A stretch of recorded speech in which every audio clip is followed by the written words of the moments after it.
Assalamualaikum warahmatullahi wabarakatuh.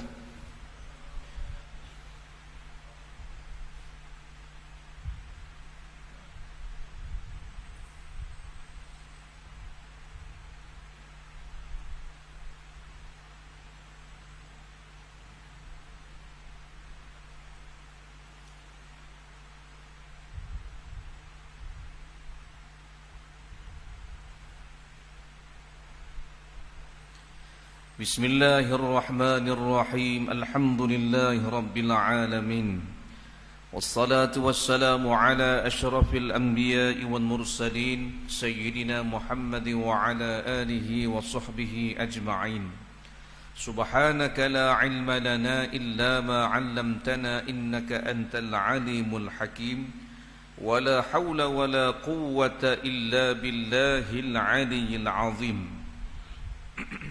Yang kita muliakan Tuan Pengerusi, para imam, para bilal, ahli jawatan kuasa masjid Kampung Gong Tok Nasi, tuan-tuan guru, para alim ulama, para ustaz, seterusnya seluruh muslimin muslimat, hadirin hadirat yang menjadi tetamu Allah Subhanahu wa taala. Marilah sama-sama kita panjatkan syukur kehadrat Allah Subhanahu wa taala kerana dengan limpah kurnia daripada Allah Subhanahu wa taala selalu memberi izin kepada kita dapat duduk di dalam majlis ilmu pada malam ini di dalam rumah Allah Subhanahu wa taala yang mulia. Kita harapkan pertemuan kita mengundang rahmat dari sisi Allah, dikurniakan kepada kita keberkataan pada umur. Mudah-mudahan segala amal yang kita lakukan terhitung sebagai suatu amal salih yang memberi keuntungan pada hari kita bertemu dengan Allah Subhanahu wa taala di yaumul mahsyar nanti insya-Allah. Kuliah maghrib pada malam ini kita menggunakan kitab 40 hadis penawar hati, terjemahan daripada Al-Fadhi Ustaz Tuan Guru Ahmad Fahmi Zamzam rahimahullahu ta'ala. Kemudian jikalau ada sedikit masa lagi, kita sambung pula kitab yang kedua, Uqudul Lujain fi Bayan Huquq Az-Zawjain, Syekh Nawawi Al-Jawi rahimahullahu ta'ala. Mudah-mudahan tazkirah pada malam ini memberi manfaat kepada kita bersama insya-Allah. Qala muallif rahimahullahu ta'ala wa nafa'ana wa iyyakum bi'ulumihi fid darain amin ya rabbal alamin. Katanya tuan pengarang rahimahullahu ta'ala, jauhi 7 pembinasa. An Abi Hurairah radhiyallahu anhu anin Nabi sallallahu alaihi wasallam qala ijtanibus sab'al mubiqat. Qalu ya Rasulullah wa ma hunna? Qala asyirku billah wasihru wa qatlun nafsi allati harramallahu illa bil haqq wa aklur riba wa aklul malil yatim wa tawalli yawmaz zahfi wa qadful muhsanat al-mu'minatil ghafilat. Muttafaqun alaih. Artinya daripada Abu Hurairah radhiyallahu anhu, Rasulullah sallallahu alaihi wasallam telah bersabda, jauhilah 7 perkara yang membinasakan. Kata Nabi sallallahu alaihi wasallam, hendaklah kita jauhi 7 perkara yang merosakkan atau 7 perkara yang membinasakan. Lalu sahabat bertanya kepada Rasulullah sallallahu alaihi wasallam, ya Rasulullah, apakah 7 pembinasa itu? Sahabat ni nak tahulah apa yang disebut oleh Nabi dengan 7 perkara mubiqat yang merosakkan, yang membinasakan. Yang pertama kata Nabi sallallahu alaihi wasallam, menyekutukan Allah Subhanahu wa taala dengan sesuatu yang lain. Yang keduanya sihir. Yang ketiganya membunuh jiwa yang diharamkan oleh Allah Subhanahu wa taala, melainkan dengan kebenaran menurut syarak. Yang keempat, memakan harta riba. Yang kelima, memakan harta anak yatim. Yang keenam, lari dari medan pertempuran, yakni di waktu berkecamuk peperangan. Dan yang ketujuh, menuduh berzina terhadap perempuan-perempuan mukminah yang baik, yang selalu menjaga diri daripada perbuatan yang keji. Hadis ini riwayat daripada Imam Al-Bukhari dan Imam Muslim. Keterangan daripada hadis, 7 perkara yang disebutkan dalam hadis ini, di antara dosa yang besar, yang terbesar sekali. Dalam banyak-banyak dosa besar, 7 perkara ini yang disebut oleh Nabi sallallahu alaihi wasallam paling besar, antara yang besar-besar. Kemudian dia kata lagi, masyarakat hendaklah dibersihkan daripada 7 perkara ini, kerana ia adalah punca segala kemusnahan, baik di dunia maupun akhirat. Sebab tu Nabi kata, suruh kita jauhi sab'a mubiqat, 7 perkara yang membinasakan. Rupa-rupanya ia bukan sahaja membinasa atau merosakkan manusia yang buat 7 perkara ini di dunia, bahkan hari akhirat juga adalah kebinasaan yang lebih berat lagi. Kita tengok yang pertama secara ringkas. Yang pertama, kata Nabi sallallahu alaihi wasallam, asyirku billah, syirik kepada Allah Subhanahu wa ta'ala. Hal ni tak ada dah yang boleh lawan. Buat mari dah, dosa mana pun yang paling besar sekali, syirik kepada Allah Subhanahu wa ta'ala. Yakni seseorang itu menganggap bahawasanya ada kuasa yang lebih hebat, atau setara, atau sama level dengan kuasa Allah Subhanahu wa ta'ala. Menduakan Allah, sembah berhala, barangkali orang Melayu kita tak buat. Walaupun itu adalah bentuk syirik kepada Allah. Sembah Tok Pekong, sembah Seming, sembah patung. Patung Melayu Islam tak buat waktu. Kita terselamat daripada dosa menyembah berhala. Tetapi kita tidak selamat daripada syirik bentuk yang lain, seperti menganggap ada kuasa yang setara dengan Allah, seperti berkuasa menyembuhkan penyakit, atau berkuasa menjamin satu-satu orang manusia, atau menganggap satu-satu perkara bila mana ada pada kita, ada pada genggaman kita, ada pada simpanan kita, kira selamat dah. Seperti seseorang yang ada duit yang banyak di dalam bank, lalu dia beriktikad bahawasanya masa depan dia cerah. Masa depan dia tak susah dah. Alhamdulillah dah. Cerah dah masa depan. Berapa pula? Dalam boleh saka baru ni. 7.8 juta. Ada pitih dalam bank ah. Hamba beres dah hamba. Dah susah dah bila-bila. Dah susah dah bila-bila kerana menganggap pitih atau wang yang ada dalam bank sana sebagai ada power, ada kuasa yang menyebabkan kita bila-bila atau esok-esok dak susah. Itu juga bentuk cabang syirik kepada Allah Subhanahu wa ta'ala. Ada CJ, ada diploma, ada ijazah, ada master, ada PhD, atas pada PhD lagi, tak kira lah. Bila ada CJ, cerah masa depan. Iktiqad dia demikian. Memang tak susah lah. Tak susah dah lah. Tak apa, dah ada CJ dah. Ada CJ dah, ada PhD dah. Dah nak bimbang dia lagi. Ini bentuk syirik kepada Allah yang kadang-kadang kita rasakan benda ni tidak syirik. Kita menganggap syirik ya tok bomo, ahli nujum, tukang tilai, tok cia. Kita menganggap mereka syirik. Ya, memang disyirik kepada Allah, tetapi syirik bukan satu. Syirik bukan semata-mata sembah berhala. Kita menganggap satu-satu orang tu boleh menyembuhkan satu-satu penyakit, itu juga syirik. Kerana sifat menyembuhkan penyakit, sifat melepaskan seseorang daripada kesempitan, sifat memberi mudarat adalah sifat Allah Subhanahu wa ta'ala. Menyembuhkan sifat ketuhanan.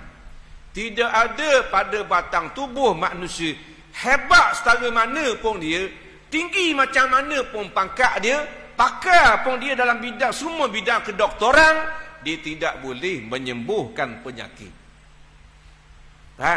Merawat penyakit itu perkataan yang sewajarnya digunakan. Terima kasih doktor, pasal merawat mak saya. Itu baru kena. Terima kasih tuan doktor, kerana merawat penyakit ayah saya. Itu orang kena. Kalau terima kasih doktor kerana menyembuhkan mak saya, tak kenalah. Pasal menyembuhkan sifat ketuhanan. Maka kena perbetulkan balik. Nampak? Kemudian apa lagi bentuk syirik? Syirik terbahagi kepada dua. Syirik besar, syirik kecil. Syirik kecil, hak inilah yang ramai yang terlibat. Apa bentuk syirik kecil? Iaitulah kata Nabi sallallahu alaihi wasallam, riya. Ni syirik kecil. Yasirul riya syirkun atau kama qala. Sedikit sahaja, tak banyak, sikit je. Ada perasaan riya dalam hati kita, syirkun, itulah syirik kepada Allah Subhanahu wa ta'ala. Ramai dah terlibat. Ni ramai ni, tadi kita sebut sembah tu pekang, sembah berhala, majoriti lah tak terlibat. Kita tengok orang kafir sembah tok pekong, kita pun tengok Allah, bodohnya riak. Kita kata gitu. Pasal apa? Kita tak sembah. Bubuh wah lima, bubuh wah ipa. Habis kuat kita bahan wah lima je. Sembah. Doa lah. Tapi hak ramai yang terlibat adalah riak. Nampak? Apa maksud riya? Talabul manzilah fi qulubin nas fi a'malil akhirah. Seseorang yang melakukan pekerjaan ibadah untuk mendapat pangkat di hati manusia. Jadi riya ni adalah berkait dengan amalan ibadah. Dia tidak berkait dengan dunia, dia berkait dengan ibadah. Berkait dengan sembahyang, berkait dengan zakat, berkait dengan baca Quran, berkait dengan zikir, berkait dengan ibadah-ibadah. Tu dipanggil riya. Bila tu? Bila kita buat satu-satu ibadah untuk menuntut pangkat. Fi qulubin nas, pada hati manusia, fi a'malil akhirah, pada amalan-amalan yang berbentuk akhirat, berbentuk agama. Kalau sampai kereta comel lawa, tukar color, tang stiker pula, tukar respok, masuk pula dengan spoiler, biar lawa supaya orang puji, hak tu tidak riak. Mencantikkan kenderaan, hukumnya harus. Tukar cover motor, itu warna biru di toko, tukar ring. Order kod Shopee, tukar comel Bubur stiker ni tukar pecah ni balik laut jadi comel. Orang pun puji lah. Itu bukan riak. Tetapi masyarakat Melayu kita menganggap itu riak. Nah, bila kita bawa motor kita buat raung dalam kampung, comel lah motor kita ni. Bergelik-gelik. Kita pun lalu maknanya depan surau. Depan surau tu ada Tok Imam, ada Tok Bilal, ada Tok Siok. Nah. Orang pun puji, oh comel motor tu. Adakah itu riak? Tak riak. Tok Imam puji, lawa motor tu. Riak tak? Tak. Dah. AJK kata riak lah tu. Bukan riak pada. Itu adalah memperhiaskan kenderaan. Nah, itu bukan riak. Nah, kemudian bila orang puji kenderaan kita, orang puji Y16 kita pun rasa seronok. Salah tak? Tak salah. Yang salah adalah kita nak berbangga-bangga. Nak menyombongkan diri dengan sebab ada motor, ada kereta, ada rumah, kita berbangga-bangga dan menyombongkan diri, itu baru salah. Tapi nak kata itu riak, bukan riak. Faham ni? Kita bahas riak lalu. Nasi goreng riak tak? Nah, nasi goreng kita buat sedap, orang pun makan, orang pun puji. Oh sedap balik nasi goreng yang mung hijau. Aku makan nasi goreng 40 tahun. Nasi goreng mudah kali. Dalam ramai-ramai tu ada bunyi seorang. Mu jangan riak dia. Bukan riak. Nah, nasi goreng tak ada kaitan dengan ibadah. Nah, kita balik daripada sejik. Nah, kita pun buka pintu rumah. Kita tengok ruang tamu rumah kita bersih. Tadi masa turun sejik tadi tak bersih. Hanya kubang kali. Dengan bata golek, dengan kain selimut, dengan mainan budak-budak, hanya kali. Kita balik daripada masjid. Kita buka pintu. Tengok-tengok. Ruang tamu kita comel, bersih. Lawa. Nah, bini kita pun duduk atas apa? Lelah. Mana dia tukang kemas? Kita pun puji. Allah, bagusnya bini abang. Rajin sungguh. Betul-betul orangnya kemah. Tadi baru nampak hanya kita puji. Nah, adakah itu riak bagi bini kita? Tak. Nah, ni abang sayang bini abang rajin molek. Bini kita pun kata, jangan puji parok dengan abang, riak kat gigi. Bukan riak pada. 2 kali dah pada. Bukan riak. Mana nak kamu bukan riak. Nah, tidak riak. Riak ni berkaitan dengan ibadah. Kita berzikir subhanallah, subhanallah, subhanallah, subhanallah, subhanallah, subhanallah, subhanallah. Tujuan dia berzikir. Nah, tujuan nak suruh orang kata kita ni ahli zikir. Nak suruh kita orang kata kita ni bapak tasawuf. Maka kita pun buat keluar tasbih kita. Hak butir-butir tu macam bola tenis tu. Kita memperkuatkan zikir kita supaya orang dengar, agar orang puji. Hak tu riak. Masa orang tak ada berzikir. Bila orang ada, buat keluar butir sebab subhanallah, subhanallah, subhanallah, subhanallah. Itu riak. Itu riak. Kerana berkait dengan ibadah. Kalau sama-sama surat ni, kalau sama-sama Isya ke, Garik ke, Asar ke, Zuhur ke, 3 orang tu makmum. Hak sama-sama 3 orang ni tiba-tiba malang tu ramai sikit. Ramai tak ramai bukan 3 orang, 300 orang. Malang mana ni? Malang Sepu. Ramailah. Hak sama-sama tu imam baca pendek je.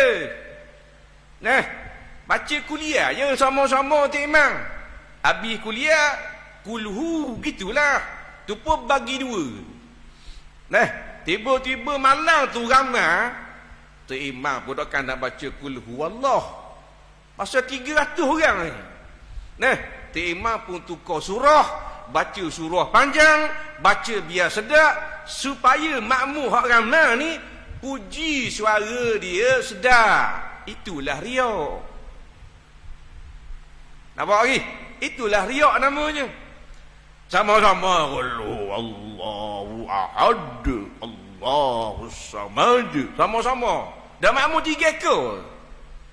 Jadi malam sepu sana ni 300 orang. Adakah kulhu Allah?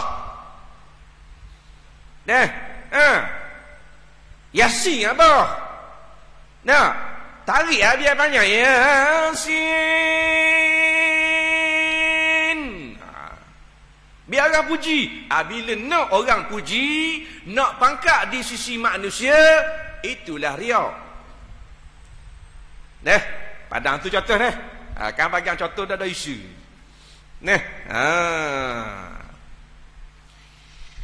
Tak ada kaitan dengan baju lawa, tak ada kaitan dengan spek mati hitam, tak ada kaitan dengan pios, tak ada. Dia berkaitan dengan amalan yang berbentuk ibadah. Jadi kita nak sebut sana antara syirik kepada Allah yang majoriti masyarakat terlibat adalah riya. Yang mana bila mana kita buka kitab-kitab tasawuf, maka dikatakan oleh antara kitabnya Penawar Bagi Hati, Syekh Abdul Qadir Al-Mandili rahimahullah ta'ala mengatakan antara sifat mazmumah yang wajib dijauhi adalah sifat riya. Yakni melakukan satu-satu perkara ibadah untuk dipertontonkan kepada orang agar orang memujinya, menyanjungnya. Baik. Kemudian yang kedua kata Nabi sallallahu alaihi wasallam, apakah mubiqat, dosa yang besar, yang sangat besar, yang membinasakan? Yang keduanya kata Nabi sallallahu alaihi wasallam, selepas sihir, selepas syirik adalah wasihru, sihir. Lepas syirik kepada Allah, sihir. Sihir jatuh nombor 2. Menunjukkan apa? Besar bala ataupun bahana sihir saat ni. Sebab itu apabila seseorang itu menamalkan sihir, hukumnya haram. Sesiapa yang menamalkan sihir, sesiapa yang mengajar sihir, sesiapa yang belajar sihir, hukumnya adalah haram dengan ijma' ulama. Tidak ada sebarang khilaf di dalam bab sihir. Tidak ada ulama yang mengatakan sihir ini tidak haram, hanya makruh saja. Tak ada. Ini dengan ijma' daripada ulama-ulama.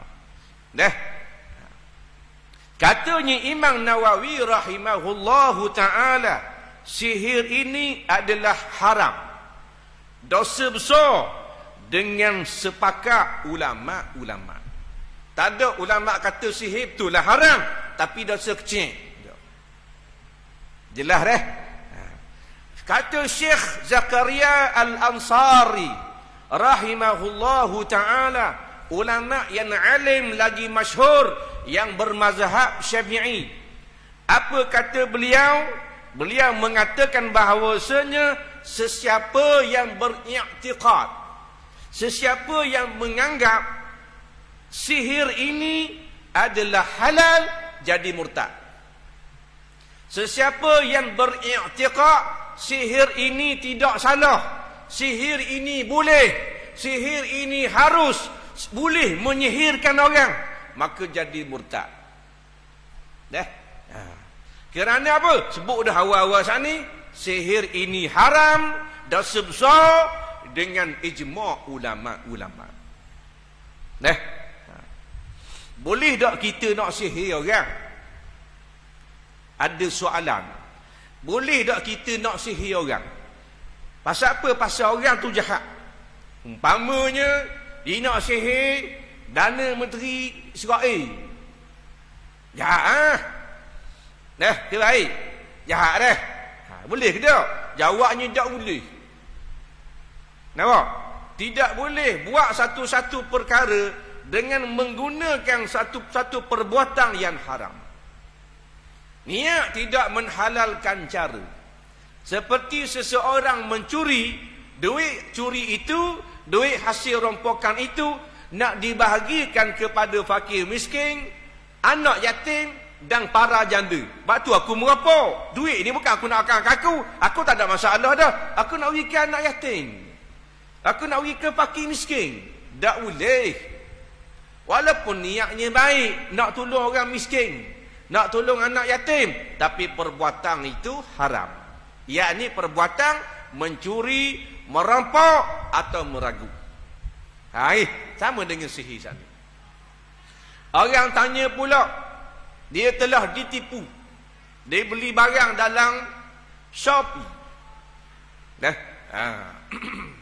Jadi bila dia beli barang, dalam gambar tu molek, dalam gambar tu comel, dalam gambar tu nampak hebat. Tengok pada elang tu, hebat barang ni. Siapa rumah dia tak pakai kawan. Dia panggil indah khabar daripada rupa. Dia pun mesej mula. Dia mesej mula.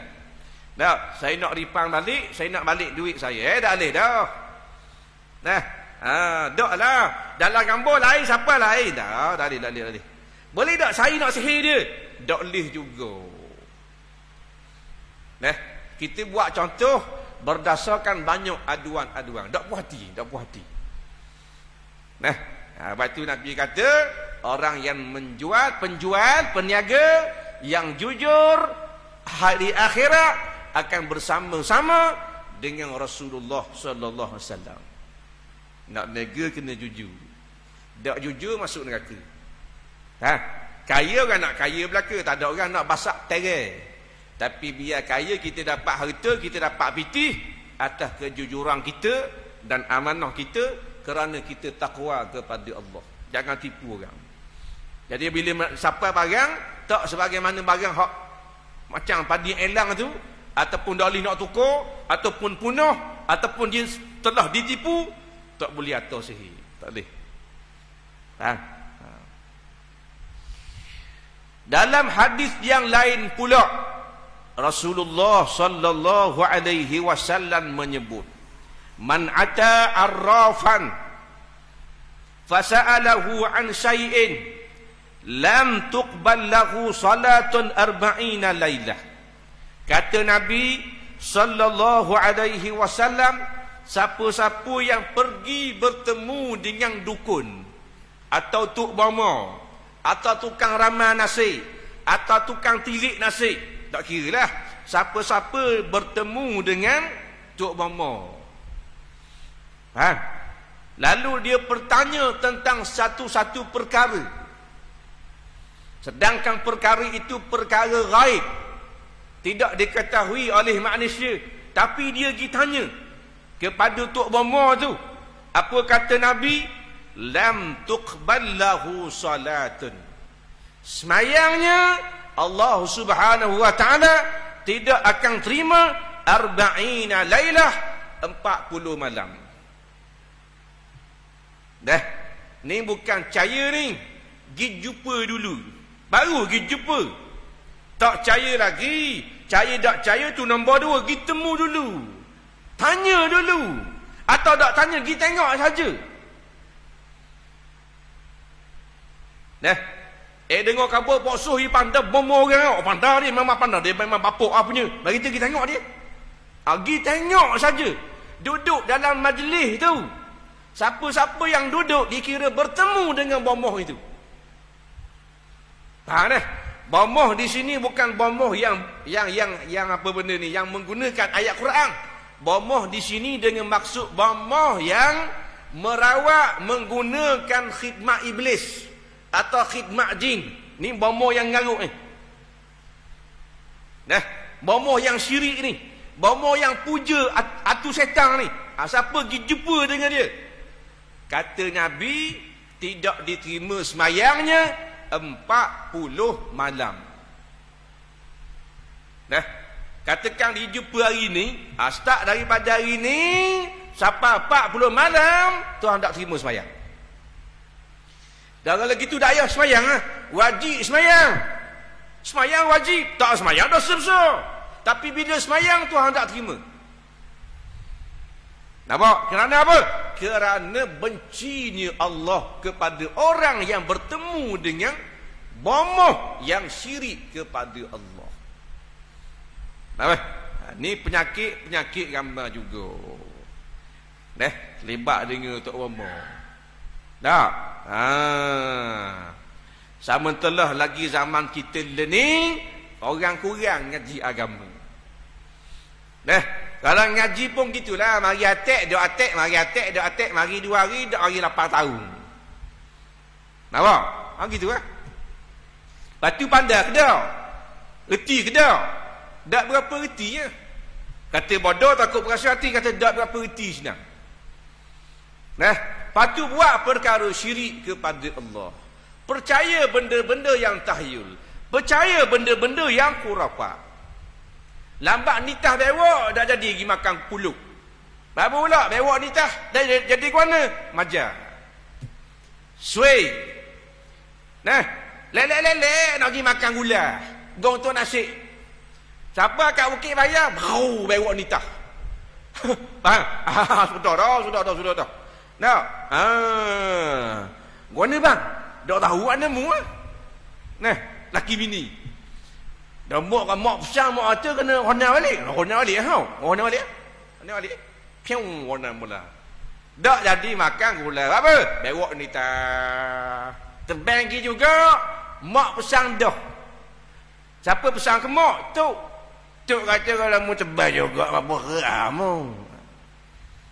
Jadi maja. Dah.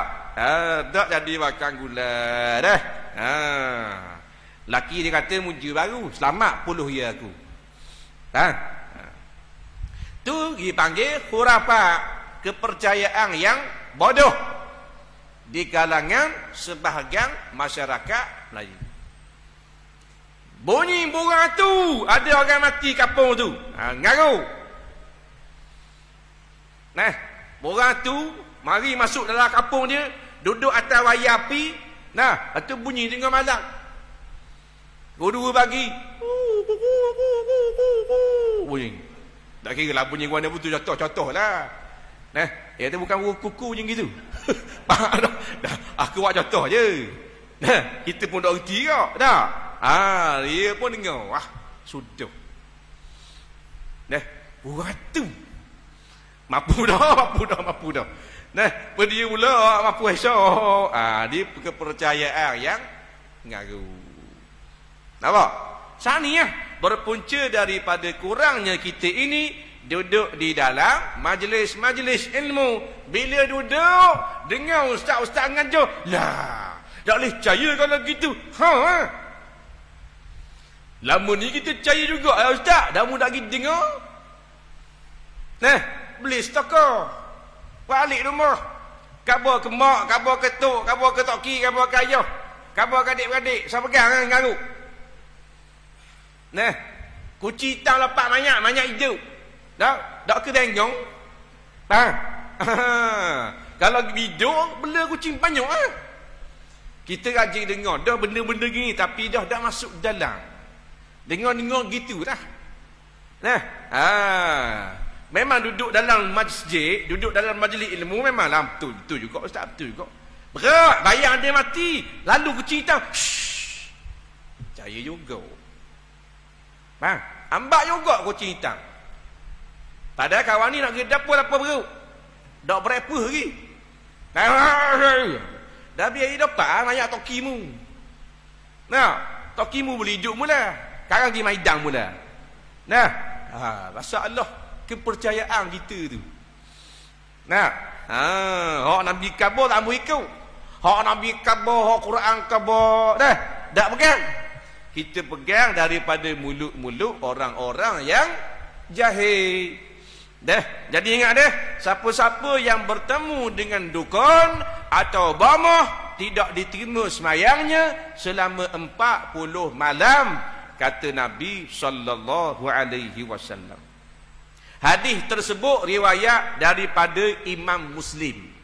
Riwayat yang lain pula kata Nabi, man ataka ihan au arrafan, siapa-siapa yang bertemu dengan dukun atau tukang ramah atau tukang tilik nasi, hak tulis dah, fasaddaqahu, lalu dia membenarkan atau dia yakin dengan bamba sani, yakin dengan dukung sani, maka kata Nabi sallallahu alaihi wasallam, faqad kafara bima unzila ala Muhammad, maka dia telah menjadi kafir dengan Quran yang telah diturunkan ke atas Nabi Muhammad sallallahu alaihi wasallam.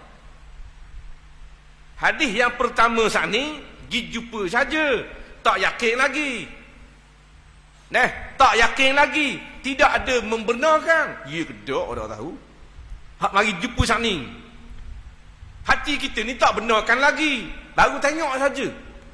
Gitu. Tali kain-kain kuning tu orang datang dia. Tengok saja tak terima sembahyang 40 malam. Yang muka pula bekah tu, muka pula pak perasak dia pula, pelawak. Macam dia gitu. Tak percaya, tak terima sembahyang 40 malam. Tak percaya, tengok saja. Saja-saja dah puas duduk rumah, baik tengok orang bemo dak kau. Waktu bik pula anak kerok, dia datang dia pula. Umpamanya saja-saja tengok, tak terima sembahyang. Hak ni bukan semata-mata tengok, tetapi kata Nabi fasaddaqahu, mempercayainya, membenarkannya dan yakin. Sementara lagi bila dia berobat, bila dia buat, dia tuju kepada orang tu jadi mutah.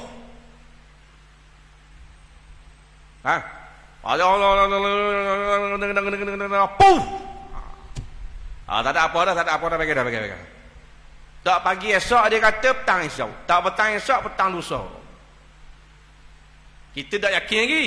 Ya kedok orang datang ni. Tengok muka macam apa bong. Kita pun balik rumah. Balik FB, tengok IG, tengok TikTok, ada update tau. Orang hak kita nak sihir sat ni, pergi berobat dah, jumpa tok mama dah, nak tengok. Petang tu ada update dalam FB dia. Petang bermain bola umpamanya. Boleh ada. Dah reboh pun boleh ada update kan. Siap main bola pula. Apa tunggu lagi. Tunggu. Tengok esok pula. Esok update, ada pula update baru. Ambil gambar kopi dengan kayu khamak. Mana sihat walafiat. Betul kedok tok bomo ni. Petang lusa baru senyap Facebook. Petang lusa tak ada update. Malang pun tak ada benda. Esokan pun tak ada lagi. 4 hari 4 malam tak ada. Seminggu lebih tak ada dah. Sudah dah. Tapi tak percaya lagi. Buka FB dia, mana tak ada benda. Biasa hari-hari dia update. Update umur dia. Nak makan update, sakit baru update, pergi baru update. Mana senyap FB dia. Berak kawan dia minta mohon solat hajat untuk sahabat kita Cik Mak. Kerana apa? Kerana diberitakan rebah pensang di tempat kerja, kemudian tubik darah ke hidung. Masa tu kita percaya. Setelah 5 hari berlalu, kita pun rasa betul sungguh tok bomoh tu. Memang bisa dia. Pasal apa? Pasal orang kampung Melaka dah. Cemak dari hijrah dah ni apa? Dah nak bangun. Nah, makan mutah. Tengah malam dah nak tidur dia. Mengamuk-amuk. Kita pun fasaddaqahu. Kita yakin dengan bomoh sat ni. Hebat dia ni. Kelah dia ni. Bisa dia ni. Maka kata Nabi, faqad kafara. Dia telah menjadi kafir. Dah. Dengan Quran yang telah diturunkan kepada Nabi Muhammad sallallahu alaihi wasallam. Tinggal dah benda-benda gitu. Dah secaralah orang, dah sedekilah dengan nikmat orang. Ni semua tak lain tak bukan adalah berpunca daripada hasad.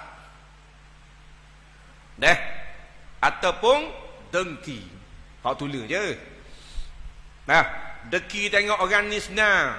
Deki tengok kedai dia laku. Sakit hati. Nak buat kedai dia biar tak laku. Akhir jumpa dengan kahin, jumpa dengan bama. Tok bama kata dah nak buat benda ni. Apa hajat? Hajat nak suruh kedai sebelah kedai kita biar tak laku. Boleh tak? Boleh. Nak buat tak laku berapa hari? Kena buat tak laku berapa bila-bila. Nak buat tak laku sampai bila-bila, boleh, tak ada masalah. Perah tu kerah lah sikit, dia kata. Rela bayar. Buat benda haram, dosa besar, kemudian akhir jadi murtad, bayar dah pula. Bodoh cerdik. Bodoh. Nak masuk neraka, sanggup bayar. Ahli sihir tak taubat kepada Allah, kemudian tak minta ampun dengan orang-orang yang dia sihir, mati masuk neraka. Tu tukang sihir.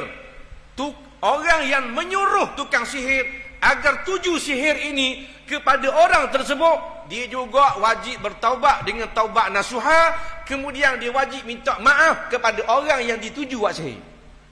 Kalau tidak, mati masuk neraka. Jadi kelah mati masuk neraka. Nak masuk neraka, siapa kena bayar no? Bodoh cerdik. Bodoh. Orang nak bayar perhabis harta untuk dapat syurga Allah. Hak tu baru cerdik. Tu baru cerdik. Seperti yang dilakukan oleh sahabat-sahabat Nabi. Nak syurga punya pasal separuh daripada harta Sayyidina Uthman bin Affan beri pada Islam. Nak syurga punya pasal seluruh harta Sayyidina Abu Bakar diberikan kepada Islam. Bijak tak sahabat? Bijak. Sahabat-sahabat memang bijak. Hak bodohnya kita. Nak mampu sama-sama Melayu, siapa keceroh? Lalu tengok orang negara laku sikit, sakit hati lalu. Tapi bila negara tak laku, tak apalah, sabarlah, ujian, berak laku, sakit hati. Bayang kawan ni negara tak laku, meja ada 10, seorang je, tu pun minum air suam. Kita tetel lalu kat toke nengu toke muka geku toke. Sabar jimat, sabar. Bukan awak seorang, bukan ji seorang nega gitu. Orang lain gitu belaka. Orang lain gitu belaka lah ni. Berat nega lah ni. Sungguh, sabar. Tak dah lama viral kedai dia. Roti canai dia tu viral. Dia panggil roti canai terbang naik atas langit. Memang viral punya. Siapa penuh orang ni. Bukan saja orang Bandar Terengganu ni, orang Johor siapa, orang Kedah mari, orang Pulau Pinang mari. Nak makan roti canai terbang atas langit ni. Hak saat ni suruh sabar. Orang lain nega gitu belaka. Lain macam dah hati dia. Ada ada sedikit sakit hati kerana apa? Tengok, laku melek ni. Daripada 10 utin meja, tambah. Nak, jadi 40, 50, 60. Buka pula cawangan lain. Buka belah dongung, buka belah besuk, buka belah Kongo. Dah laku parok ni. Daripada pakai Honda Cut buruk, all ni BMW. Hak suruh sabar hari tu, mari lain macam dah. Sakit hati dah pula. Hari tu suruh sabar sangat. Ni tak suruh sabar dah. Jumpa dengan Tok Obama pula. Nak suruh kedai kawan ni kembali tak laku sebulan. Inilah perangai sebahagian daripada masyarakat kita. Bukan semua, tapi sebahagian. Kerana hati mereka tersangat-sangat kotor. Sebab itu bulan Rajab cerita tentang Isra' Mi'raj. Sebelum Nabi di Isra' Mi'rajkan oleh Allah Subhanahu wa ta'ala, Allah perintahkan malaikat belah dada Nabi, keluarkan hati Nabi, bersihkan hati Nabi. Untuk apa? Untuk bersihkan rohani hati Nabi yang telah bersih, nak menyucikan lagi. Bukan nak hati Nabi kotor, bukan. Hati Nabi bersih dah, tapi nak bersihkan lagi. Tu hati Nabi, hati Rasulullah sallallahu alaihi wasallam yang hidup dan matinya maksum, dipelihara oleh Allah Subhanahu wa taala. Pun Allah perintah malaikat turun atas muka bumi, bersih hati Nabi dengan air Zam-Zam. Sementara hati kita yang bukan Nabi, hati kita hanya umat Nabi sallallahu alaihi wasallam, lebih-lebih lagi lah mesti dibersihkan. Hati kotor, hati sakit, hati hitam, hati kerah. Bila hati kerah, hati kotor, dengar orang ngajar nak marah. Pada orang ngajari baca hadis Nabi. Hukum bukan waktu baik sendiri, hukum ambil daripada ulama-ulama. Marah. Ngajar apa? Kata korang. Tengok. Ngajam dah, kerah. Cari ustaz lain, dia kerah.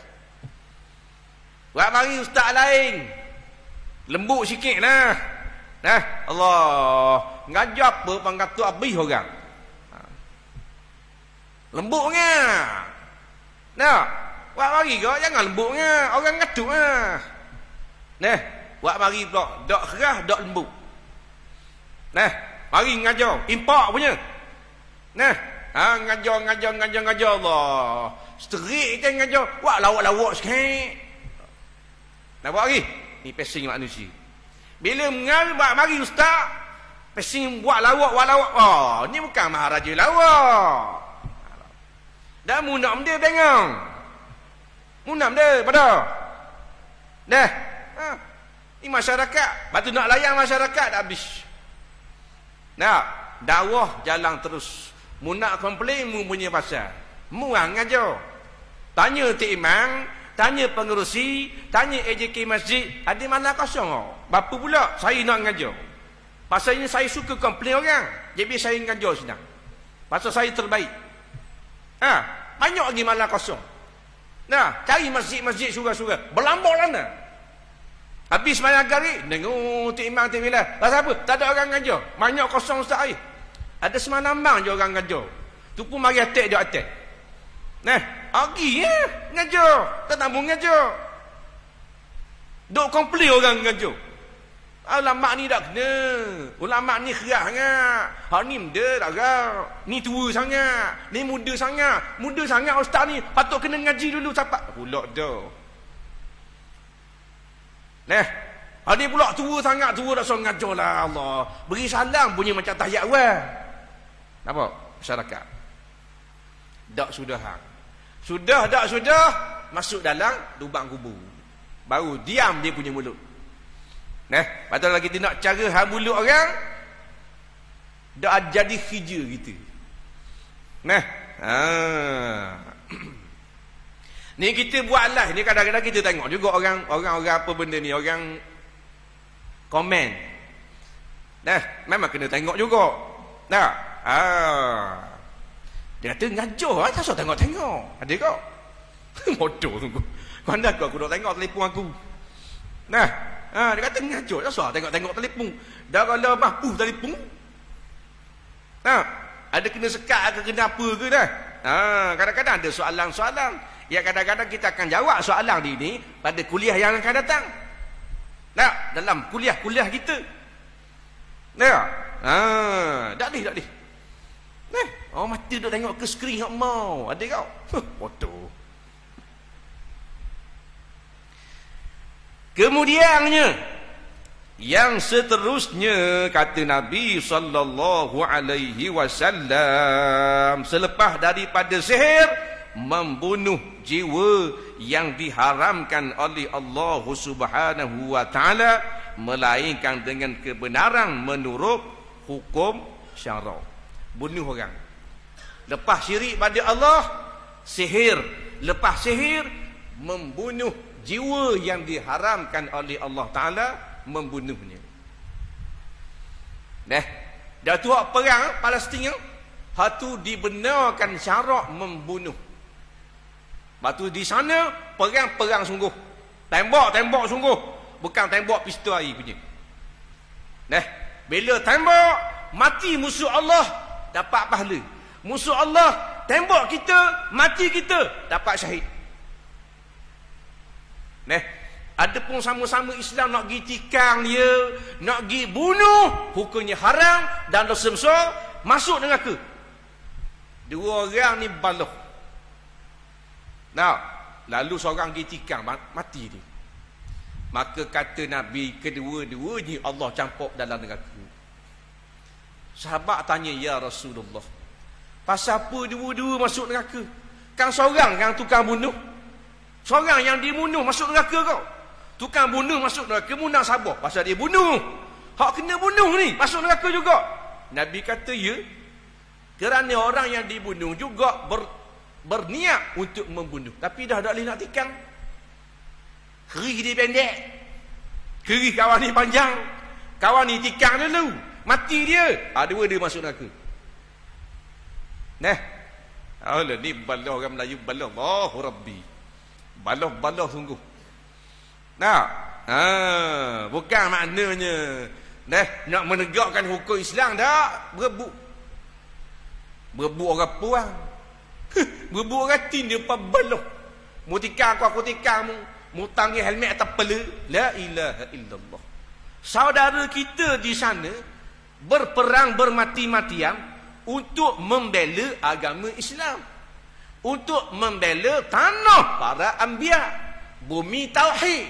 Mereka hidup dalam keadaan kemuliaan, mati dalam keadaan kemuliaan. Kita hari ini baloh kerana keduniaan, mati dalam keadaan hina. Lepas tu kita tengok berita-berita hari ni, semua pelik-pelik berlaku. Seorang anak dijamin oleh mak dengan ayah dia, mak ayah dia pergi penjara, jamin. Pasal anak dia masuk jail, mak ayah ni tolong jamin. Bawa pitih, tolong jamin anak dia. Anak dia keluar daripada jail, balik rumah, bunuh mak dan ayah dia. Bingung kepala otak mikir. Mak ayah mung tak berabi harta, gi bala ikat jamin mung, supaya mung keluar daripada penjara. Seorang anak, seorang mak ataupun ayah, walaupun anak dia terlibat dengan jenayah hebat sekalipun, tetap sayang anak. Lepas tu dia pergi jamin. Tapi bila balik daripada jail, dia pergi bunuh mak, bunuh ayah dia. Ni keadaan masyarakat pada hari ni. Apa lagi? Bunuh membunuh. Bukan bunuh jerang, bukan bunuh kawan-kawan. Bunuh mak, bunuh ayah. Dah. Allahu Rabbi. Nah. Tapi sebenarnya ni ujian juga kepada kita semua. Dah. Jangan kita kata dia jahat dia. Tak tu ujian atas dia. Yang kita nak sampaikan apa? Masyarakat kita. Bila mana anak tidak dididik dengan ilmu agama Islam, maka akan jadi rosak. Kemuncak kerosakan seseorang manusia tidak lagi kenal siapa dia mak, siapa dia ayah. Tak kenal dah.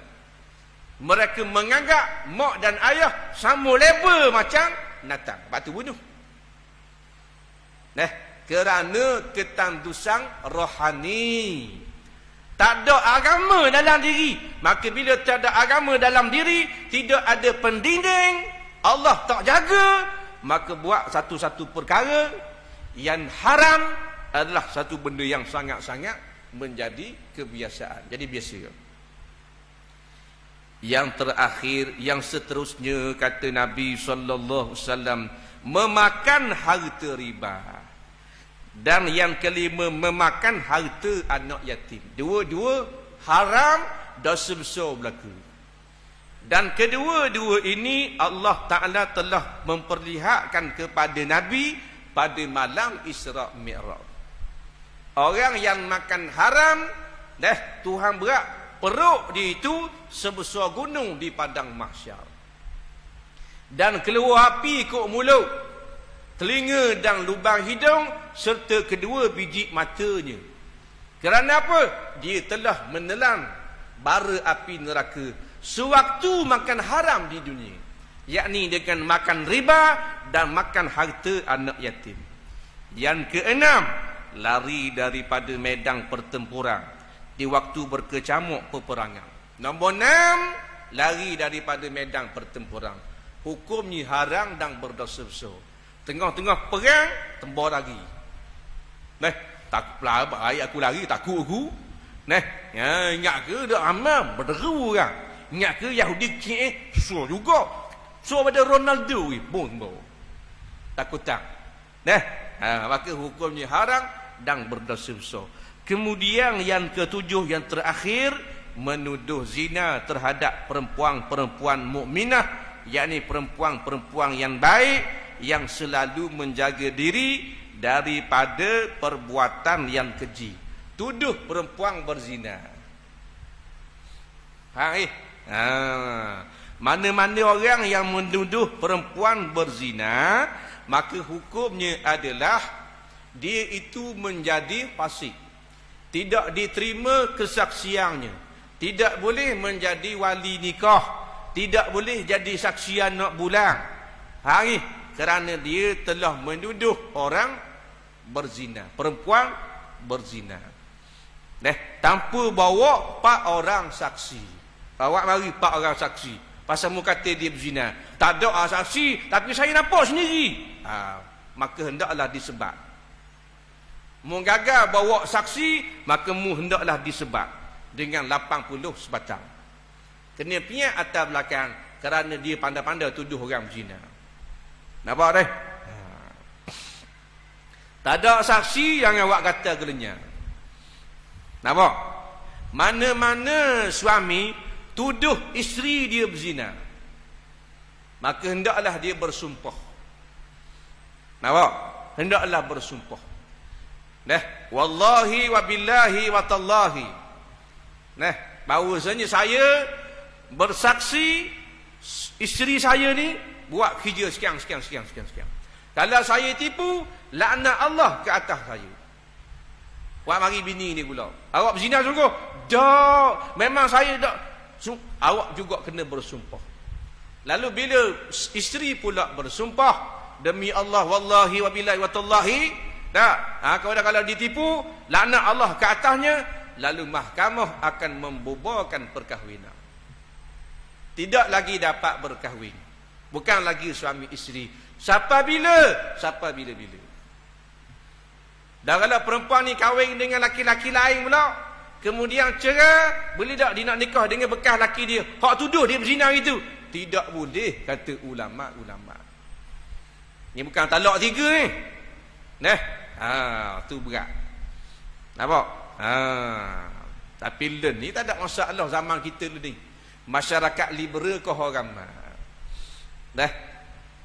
Isteri panggil, cari mana-mana perempuan yang sanggup tidur dengan suami dia.